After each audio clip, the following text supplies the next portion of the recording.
하나님의 공의와 자비, 예수 그리스도 안에 있는 하나님의 공의와 자비, 이 안에 있다는 이 말이 중요하죠.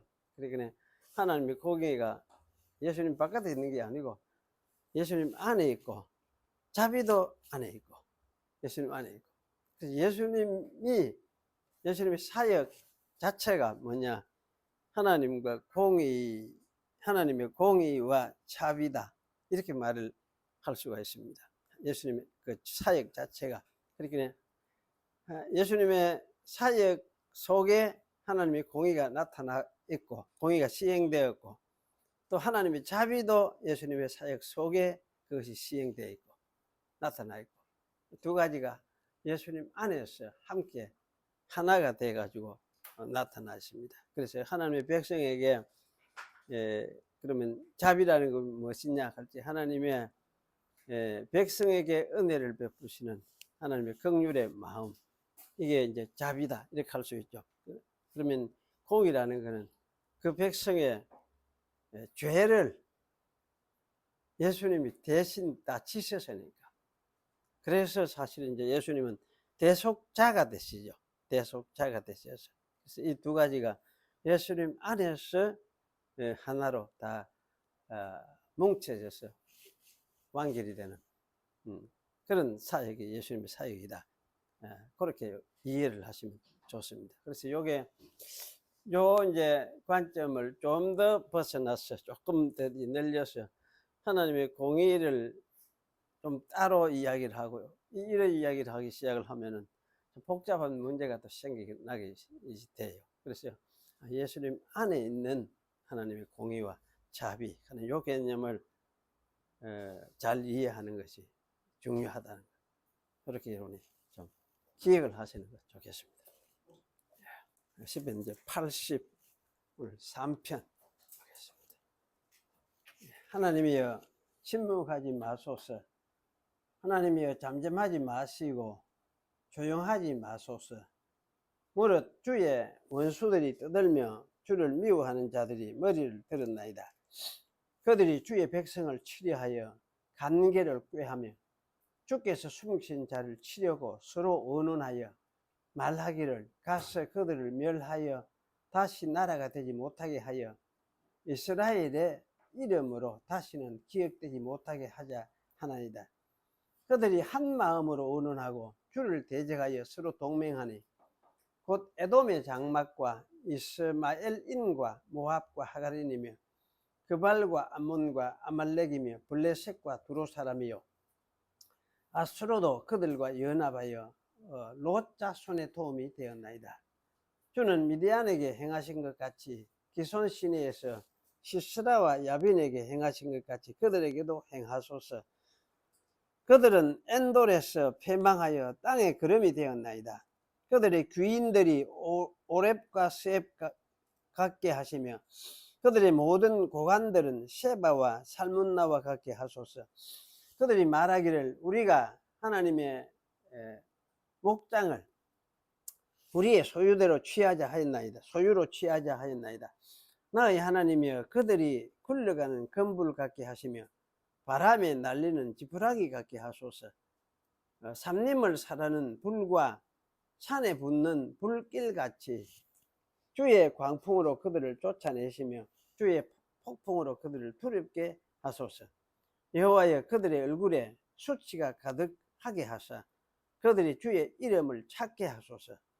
그들로 수치를 당하여 영원히 놀라게 하시며 낭패와 멸망을 당하게 하사 여호와라 이름하신 주만 온 세계의 지존자로 알게 하소서. 예. 예. 예. 우리 지난 주일에 그 81편 가지고 조금 생각을 했었죠. 내 입을 넓게 열라 내가 채우리라. 그걸 이제 오늘날 우리 신약 시대에 에는 어떻게 그걸 이해를 해야 되느냐 하는 문제를 제가 지난 주일에 좀 다뤘는데 하고 나서도 좀 찜찜한 게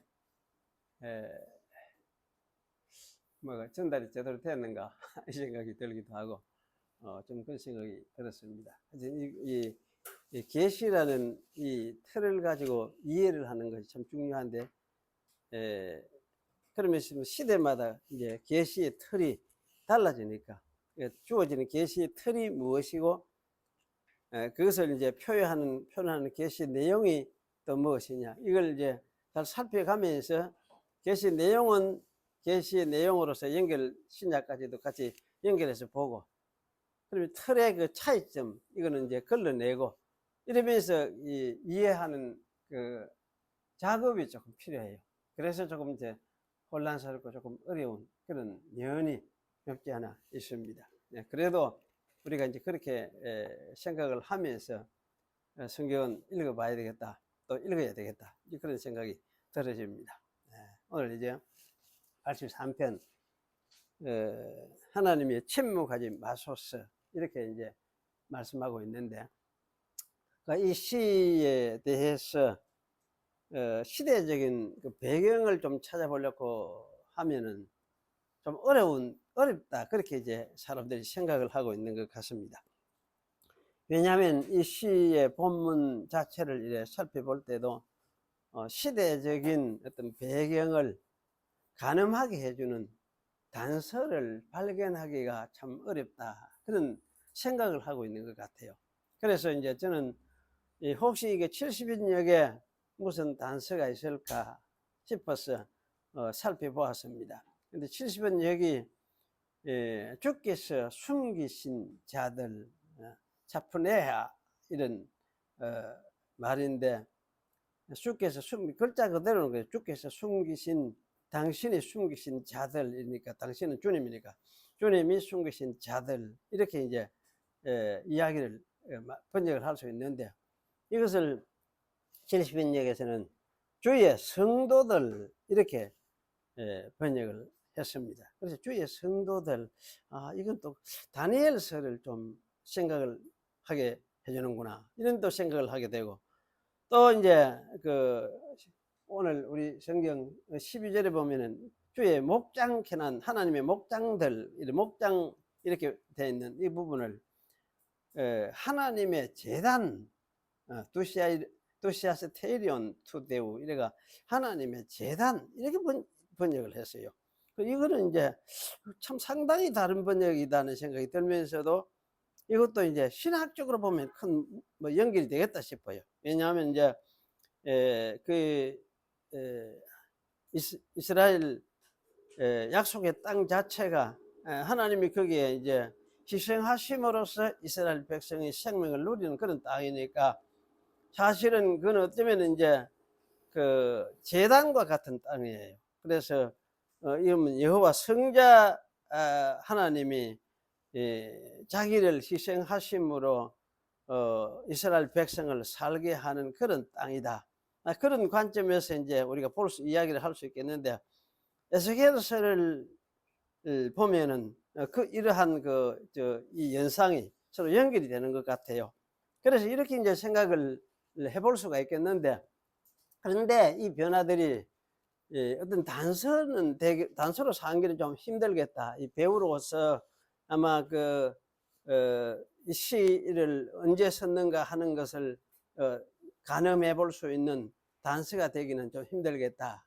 그런 생각이 들어집니다. 왜냐하면 이 70인역이 주전 2세기에 헬라어로 번역되었다는 것을 우리가 생각을 하면은 아마 원래 본문의 시대적 배경을 가늠하기에는 좀 어렵지 않겠느냐 이런 생각이 들기 때문입니다.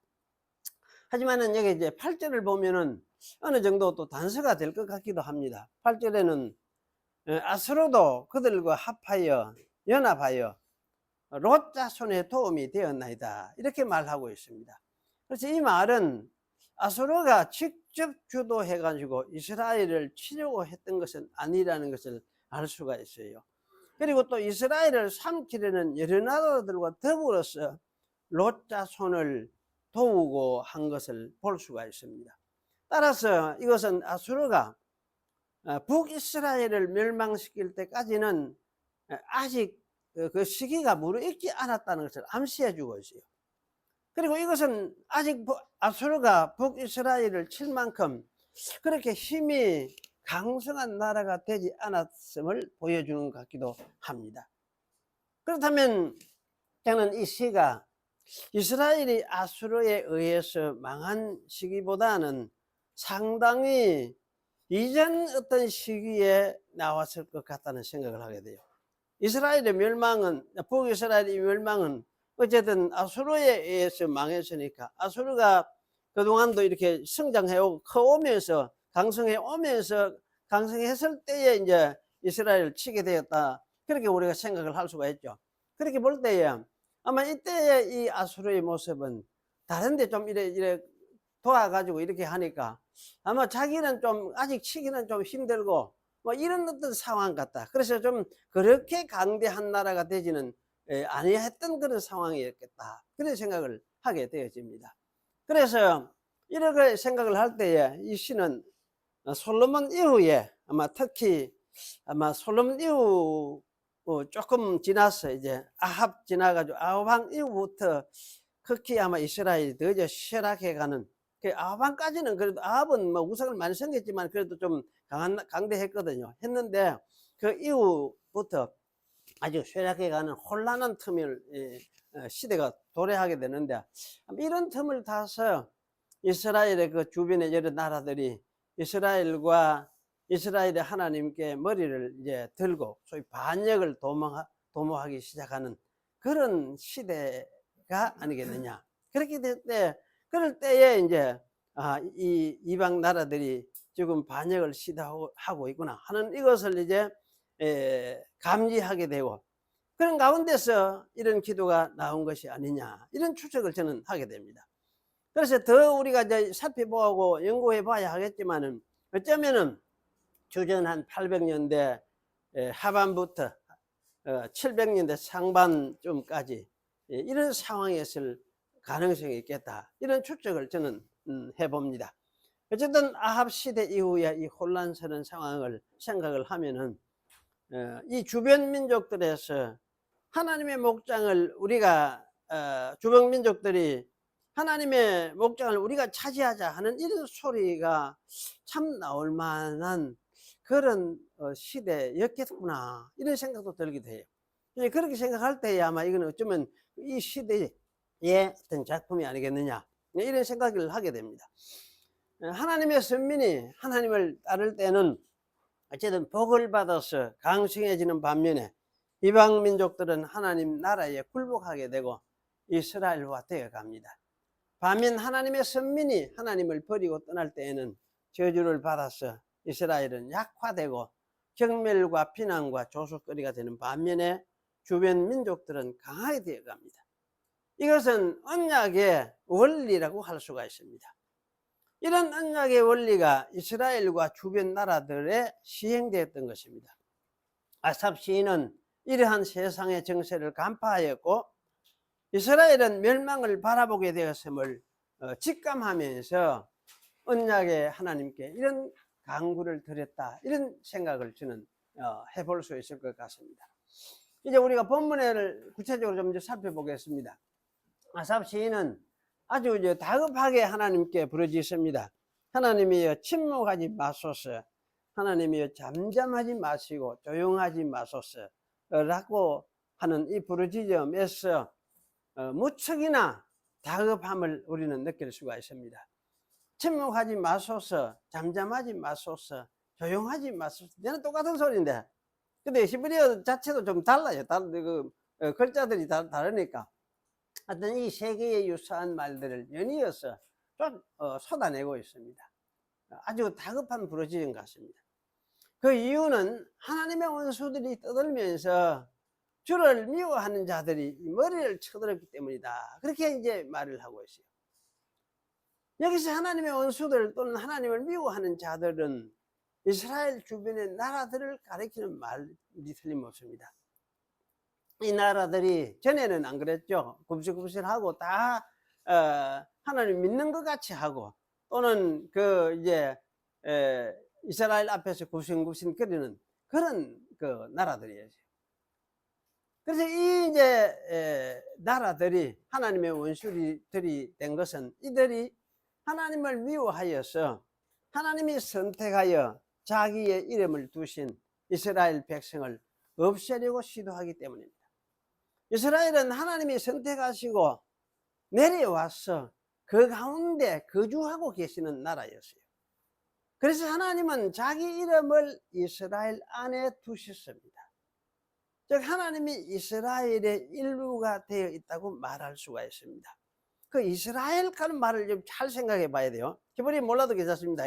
이스라엘 하는 이 말 자체가 하여튼 하나님이 그 안에 함께 이스라엘 이름 속에 들어있어요. 그러니까 두 개를 떼보면 이거는 하나님하고 이스라엘 하는 이스라엘 형성이 안 돼. 그냥 이제 하나가 돼 있어요. 이스라엘 하는 게. 그러니까 이 말 뜻은 사실 하나님이 싸워 주실 것이다 하는 이런 말이거든요. 싸우실 것이다 이런 말이거든요.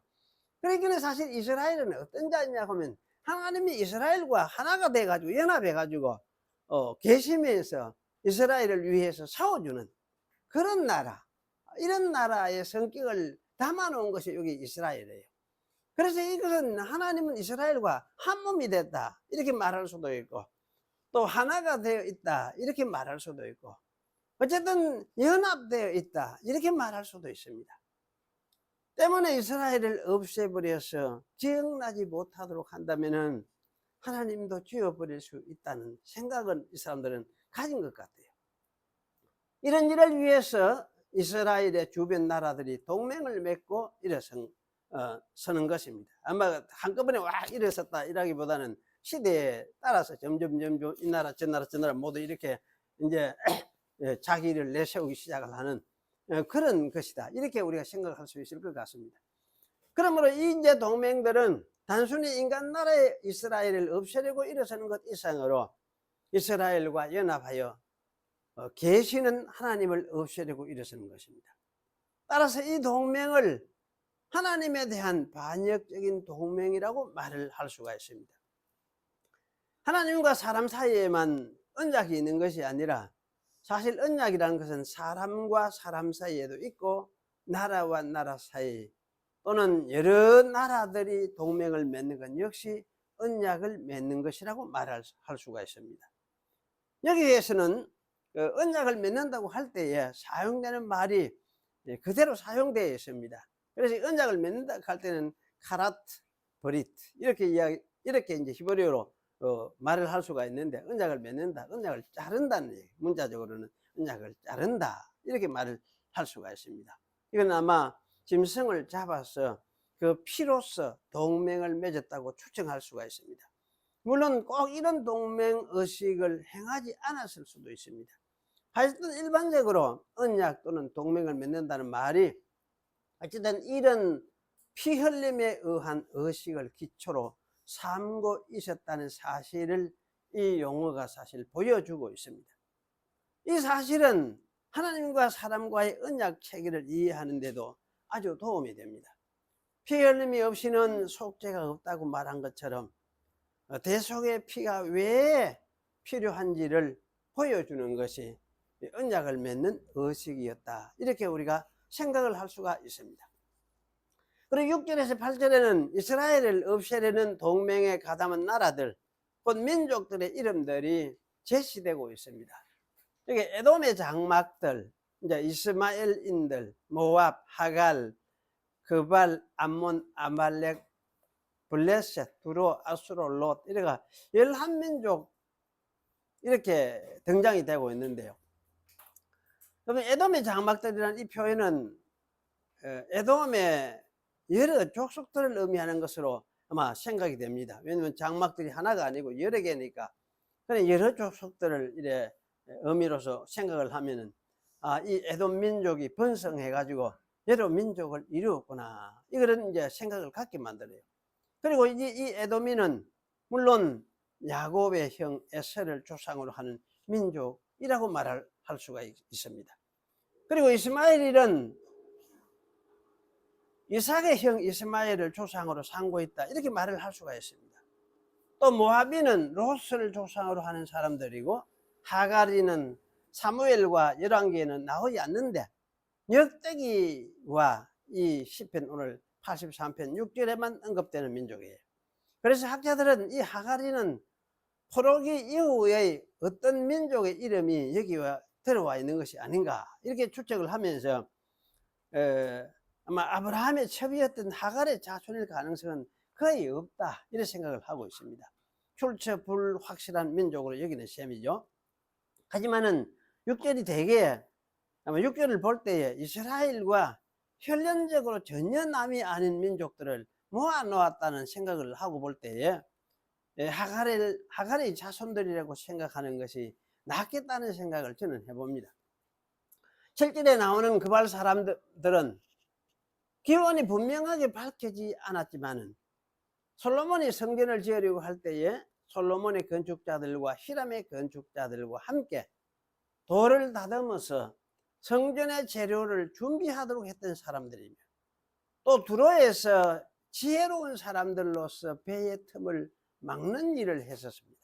그러니 이 사람들은 이렇게 볼 때에 아마 지혜롭고 건축을 아주 세밀하게 잘 건축하고 배도 수리도 잘하고 이런 일에 굉장히 능한 사람들이었던 것 같습니다.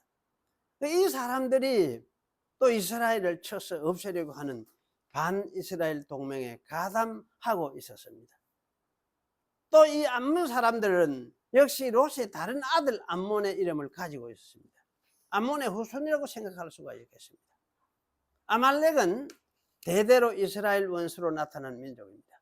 출애굽 때에 대적 행위로 인해서 뒤따라오면서 이스라엘을 쳤죠. 이스라엘의 꼬리 부분을 쳤습니다. 그래서 그 일로 인해서 이 아말렉 족속은 대대로 원수로 이제 지목을 받았던 그런 사람들. 그래서 사울 때에도 정벌의 대상으로 생각을 하고 하나님도 그렇게 정벌하라고 말씀하셨습니다. 그리고 이제 에스더 시대는 하만이 역시 아말렉 사람이었어요. 그래서 이 아말렉의 민족이 아마 출발이 어디인지 분명하지는 않지만은 아마 저는 이제 블레셋 계통의 족속이겠다 이런 추측을 해봅니다. 어쨌든 이제 이런 사람이 아말렉이었는데 이 아말렉도 또 고개를 들고 이제 일어서기 시작을 하는 거죠. 하지만 저는 여기 이제 이렇게 볼 때에 이 사람들 나머지 이제 끝부분에 보면은 합쳐서 이러는데 나머지 마지막 부분에 보면은 블레셋이 또 나와요. 나오는데 블레셋은 어디서 나오는 창세기 보면은 블레셋의 그 근거에 대해서 이야기를 하고 있어요. 그래서 노아의 세 아들들 중에 함에게서 나왔는데 그 함의 아들들 중에서도 미스라임의 아들 가슬루임에게서 나왔다 이렇게 말하고 있습니다. 어쨌든 이 블레셋이라는 이 이름이 지금 팔레스타인이에요. 팔레스타인이라는 이름을 지금 가지고 있어요. 그 이름이에요. 그렇게 해서는 블레셋 이렇게 번역을 이렇게 했는데 팔레스타인, 필리스타인 뭐 이렇게 지금 그 이름이 바로 이제 블레셋 이름이에요. 그리고 이 두로의 거민들은 두로 사람들을 뜻하는 것으로 생각이 됩니다. 이들은 다윗과 솔로몬 시대에는 이스라엘과 형제의 나라가 되어서 하나님의 은혜를 입었지만은 그 후에 무역으로 불을 얻게 되자 교만해져서 자칭 신의 자리에 앉아서 이스라엘과 이스라엘의 하나님을 대적하는 나라가 되었습니다. 물론 두로의 멸망은 후에 헬라의 알렉산더 대왕에 의해서 이루어졌습니다. 아삽적인 이 시인은 주변 나라들이 음모를 꾸미고 있다는 사실을 파악한 후에 이스라엘의 여호와 하나님이 이전 사사시대 때에 이스라엘의 원수들을 주께서 치셨듯이 쳐서 깨뜨려 달라고 탄원하고 있습니다. 이전 시대의 원수들은 사사기 4장과 7장, 8장에 나오는 그 경우를 가리킵니다. 사사기 4장에는 드보라와 바락 앞에서 여호와께서 하솔 왕 야빈의 군대를 치시고 장관 시스라를 여인 야엘의 손에 붙여서 죽게 만드셨습니다. 이 여인 여장부라 하는데 여자 장부가 내가 이랬는지 모르겠지만은 성령이 하여튼 이렇게 답력을 준 것 같아요. 그러니까 뭡니까, 말뚝을까 머리에 박아버린 망치로 쳤다가 죽여버리는 이런 일을 했었잖아요. 그리고 이 아삽 시인 이제 7장에는 여호와께서 기드온의 그 300명 앞에서 미디안 대군을 또 치신 사건이 나오죠. 그래서 아마 이 아삽 시인이 적어도 이제 700년, 아마 700년 더 되는 사건을 생생하게 기억하는 것은 참 놀라운 일이죠. 참 이걸 볼 때에 아마 전달 한 것이 했을 뿐만 아니고 성경 그때도 기록으로 남겨진 것이 있었겠구나, 그런 생각이 들어요. 그리고 이제 이렇게 해서 전달된 이 사실을 기억을 하면서 그때의 사건, 그때의 하나님이 행하셨던 것, 구원 사건, 이것을 하셨는데 지금도 이렇게 하지 아니하셨겠느냐, 이렇게 생각하면서 하나님이 우리 나라가 지금 너무나 위험한 가운데 처해 있는데 이 나라를, 이스라엘을 구원해 주십시오, 이런 간구를 아삽은 드렸던 것 같아요. 그런데 아삽 때 일어났던 이 민족들의 동맹체는 어쨌든 목표가 뭐냐, 하나님의 목장을 우리의 소유로 만들자 하는 것이 목표로 삼고 있습니다. 아삽 시인은 이런 사람들을 굴러가는 금불같이, 바람에 날리는 지푸라기 같이 주님이 불로 사르고 폭풍으로 날려버리기를 간구를 했습니다.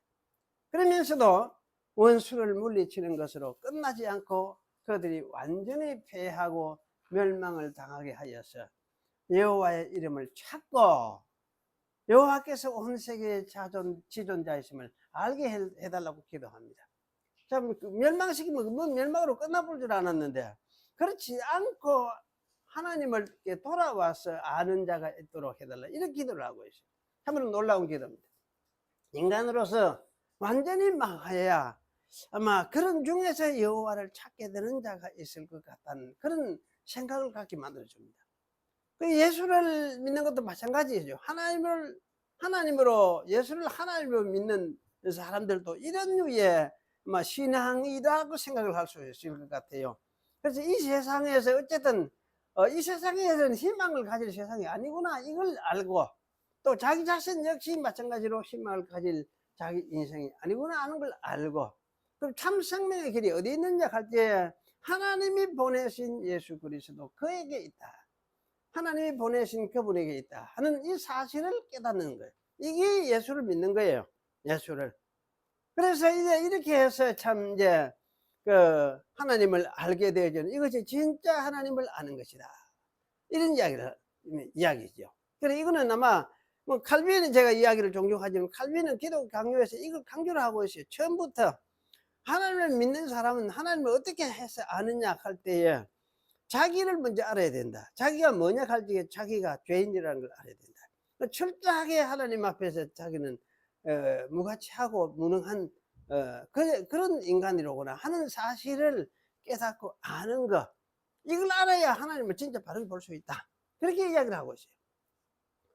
여기서 저는 이제 이 질문을 드리고자 합니다. 아마 여기는 이 아삽은 이러한 어떤 이제 믿음의 모습을 기도하면서 이방인에게도 이런 일이 일어나야 그 멸망시키는 그 사건을 통해서 이런 구원의 일이 일어날 걸 내다보면서 이런 이제 구함을 간구하고 있다, 이렇게 우리가 생각할 수 있죠.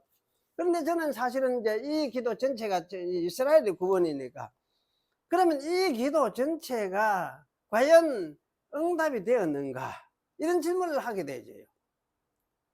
그 구약의 이스라엘 역사에서는 이 기도는 응답된 것이 아니라 오히려 거꾸로 흘러갔다, 그렇게 생각을 할 수가 있습니다.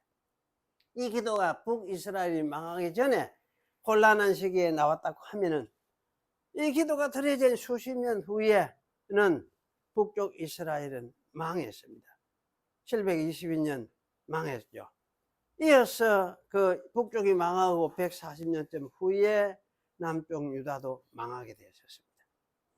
구원을 기도했던 것과는 반대로 이스라엘의 역사는 멸망으로 흘러갔어요. 그런 연유로 인해서 이스라엘은 온 세상으로 뿔뿔이 흩어져 버렸습니다. 하지만은 우리는 하나님의 기도를 듣지 않았다고 말을 할 수는 또 없습니다. 왜냐하면 하나님은 바빌론의 포로에서 일단의 사람들을 다시 약속의 땅으로 돌아오게 하여 주시기 때문입니다. 그렇게 돌아오게 하신 이유가 무엇이냐 할 때에 사실은 먼 후일 그리스도를 통해서 주어질 구원을 이스라엘에게 상기시키기 위해서 그런 일을 하셨습니다. 이런 의미에서 볼 때에 바벨론에서 돌아오는 것을 뭐라 하느냐, 이거는 새 언약의 시작이다, 이런 관점에서 말하는 것이 타당하구나. 왜냐하면 구약 성경이 이렇게 말을 하고 있어요. 바빌론에서 돌아오는 것을 새 언약의 시작으로서 새 언약이라고 그렇게 설명을 하고 있어요. 새 언약의 관점에서 이야기를 하고 있어요. 그리고 어떤 관점에서 그러면 새 언약이라고 말하느냐 이렇게 말을 할 때에 이거는 바로 진짜 새 언약 실체를 이스라엘 백성들한테 가르치고 기억나게 하기 위해서, 알게 하려고 이런 일을 바벨론에서 포로에서 돌아오게 하는 이 일을 하나님께서 시행을 하시구나, 이렇게 이해를 하게 된다, 그런 말씀이죠. 그래서 이 새 언약이, 그러면 사실 바벨론 포로는 뭐십니까? 새 언약이 시작에 불과하죠. 그 예표라 할 수도 있죠. 그런데 이 새 언약이 실제로 실행된 것은 뭐냐? 그때부터 550년 후에 일어난 그리스도 사건에 있습니다. 그리스도 사건으로 인하여서 아삽 시인이 간구하였던 기도가 비로소 이루어졌습니다.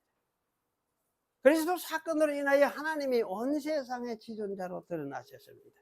18절에는 온 세상의 지존자로 알게 하소서 이렇게 했는데, 사실은 온 세상으로 지존자로 알게 하시는 분, 물론 바벨론 포로 사건을 통해서도 사실은 어느 정도 드러내셨어요.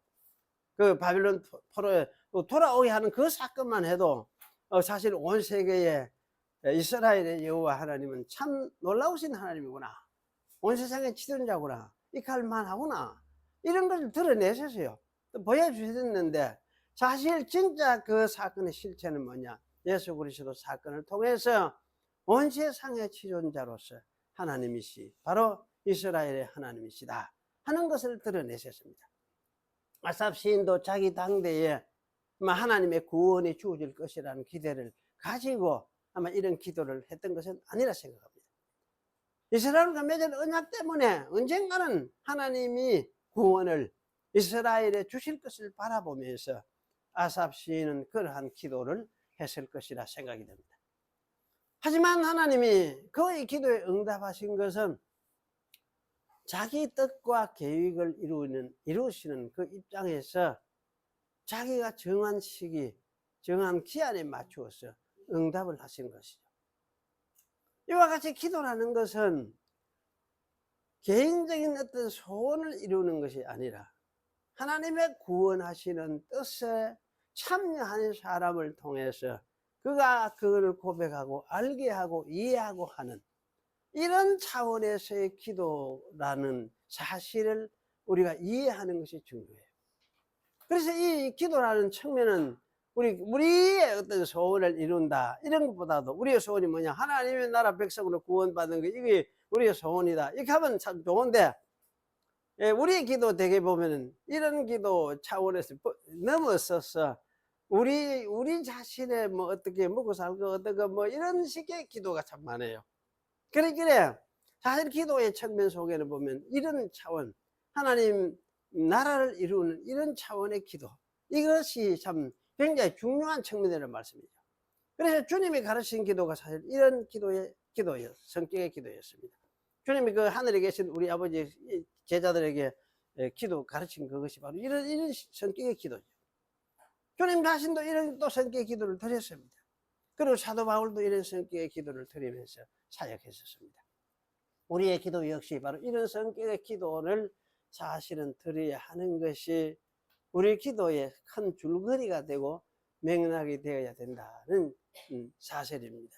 그래서 우리에게 가장 큰 것은 하나님 나라가 임하소서. 그러면 예수님 하나님 나라 언제 임합니까? 이미 임했는데 언제 임합니까? 완성하소서. 언제? 예수님 다시 오셨어. 그럼 우리 기도 언제 해야 되겠습니까? 예수님 빨리 오십시오. 예수님 빨리 오십시오. 이게 사실 기도의 주절거리라 할 수 있죠. 이런 관점에서 우리가 이 땅에 살면서 하나님의 백성으로 살아가는 거, 이걸 하나님 우리가 참 살기 힘듭니다. 이럴 때 또 함께해 주시고 도와주십시오. 또 이끌어 주십시오. 도와주지. 당연히. 그래서 사실은 이제 어쨌든 하나님의 백성으로서 하나님 나라 이 관점 속에서 우리가 기도가 우리의 줄거리가 성립이 되고 이루어져야 된다는 거, 이게 참 중요한 것 같다는 그런 생각이 들어집니다.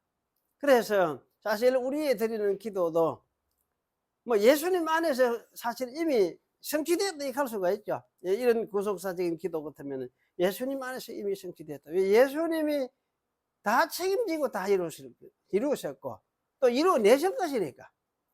그러니 그분이 다 하실 것이니까. 그렇다면 그 안에서도 우리의 기도도 성취되었다 이렇게 할 수도 있어요. 우리가 드리는 기도. 그래서 우리는 참 하나님 앞에 감사하고 예수님을 생각을 하면은 하나님 앞에 감사하고 우리가 드리는 이 소원들이 이미 성취되었음을 믿습니다. 이렇게 하면 기도를 할 수가 있어요. 그래서 이런 이제 기도들이 이렇게 흘러가는 기도가 아마 우리 성도들이 드릴 기도의 중요한 줄거리다. 그런 생각이 들어요. 기도의 줄거리가 사실 이렇게 되어야 돼요. 그만큼 기도라는 것은 하나님 나라를 이해를 하고 있다는 말이기도 하고, 하나님 나라에 대해서 하나님이 어떻게 일해 오셨는지를 또 앞으로 어떻게 이루어 가실 것인지를 내다보고 바라보는 그런 신앙 고백이기도 하고, 그런 차원에서 우리가 기도드리는 기도가 바로 성도들의 기도다, 이렇게 이해를 할 수가 있습니다. 이런 우리의 기도는 혈과 육신에 대한 기도가 아니라 공중 권세 잡은 마귀와 싸움에 대한 싸움이라 기도라, 이렇게 말을 할 수 있습니다. 구약에서 등장했던 이 원수들, 신약 되면 어떻게 됩니까? 이게 원수가 아니에요. 사람들의 자세면 육신적으로는 서로 원수가 아니고 이게 구원의 대상이에요. 예수님도 사실 그렇게 했어요. 너희 원수가 오리를 가져가서 심리를 가고 이런 이야기를 하잖아요. 했는데 그 원수가 누구냐? 로마 군인들, 병정들. 야, 요셉 너 짐 좀 지고 가자. 6.25 전쟁 때처럼 이래가 내려와가 짐 좀 지고 가자 하는 거나 비슷한 그런 상황이거든요. 그래서 사실은 이제 예수님이 왜 그렇게 말씀하셨느냐 할 때에 그건 이제 이방 나라들도 복음의 전도의 대상이라는 생각을 가지고 계신 거지. 그래서 사실은 이때는 이제 신약에 오면은 원수들, 이방 민족들의 배후에서 역사하는 마귀, 그거를 바라보면서 그것과 싸우고 성도는 그것 때문에 이제 전투하고 그것들과 싸우기 위한 그런 측면에서 이제 기도하고 구하는 그런 이제 기도를 하는 것이 아마 신약 성도들이 해야 될 어떤 마음가짐 자세가 아니겠느냐, 그런 생각이 들어집니다. 그리고 이 기도는 이제 쉼 없이 계속해야 할 성격을 가졌다고 말을 할 수가 있습니다. 사도 바울이 쉬지 말고 기도하라고 말한 것은 사실인 것 같아요. 성도들이 연약함으로 인하여 박해의 빌미를 제공하기도 하죠. 다윗처럼 지가 잘못해가지고 박해를 받도록 그런 빌미를 제공하기도 해요. 또 세상이 실제로 하나님을 미워하기 때문에 박해를 가해오기도 합니다. 그렇기 때문에 이 세상은 성도와 쉼을 얻을 곳이 아닙니다. 이 세상 속에서 성도가 살아가는 이 실존 구조라는 것은 박해와 환난 속에 있는 것이 사실입니다. 그러므로 이런 삶의 실존 구조 속에 살고 있는 성도는 쉬지 말고 기도할 수밖에 없는 그런 삶의 실존 구조 속에 들어있어요. 이런 삶의 실존 구조가 민주주의 사회에서도 과연 계속되는가? 요새 이 시대에도 이런 질문을 할 수도 있겠지만은 궁극적으로 아마 이 실존 구조는 바뀌지는 아니하는 것 같아요. 왜냐하면 그 배후에 아직도 마귀가 활동을 하니까. 그러므로 성도는 주의 도우심을 기도하면서 살 수밖에 없을 것 같습니다. 이렇게 하면서 살아가는데 참 승리는 어디에 있습니까? 이미 예수님이 승리를 하셨으니까 예수 안에 승리는 예수 안에 있습니다. 이렇게 하면서 우리 눈에 뭐 승리가 안 보일 것 같아도 그래도 예수님이 승리하셨고 이루실 것입니다. 그래서 승리는 우리의 것입니다. 또 완전히 우리는 이길 것입니다. 이렇게 할 수도 있고 이미 예수 안에서 믿음으로 이겼습니다. 이렇게 할 수도 있고 이러면서 우리가 기도해가는 이것이 사실 우리의 기도의 어떤 줄거리요 맥락이다. 이렇게 생각을 할 수가 있을 것 같습니다. 기도하겠습니다. 거룩하신 하나님 감사합니다. 오늘 또 우리가 이 땅 위에 살면서 우리의 대적과 우리의 연약성과 죄성으로 인해서 참 고난 속에 압박을 받을 수밖에 없는 그런 실종 구제 속에서 처하여 있음을 우리가 고백합니다. 하지만은 예수님의 사역으로 인해서 결국 우리는 이길 것이고 또 이기게 되어 있고 이미 또 예수님이 승리하셨으므로 이긴 것을 우리가 고백합니다.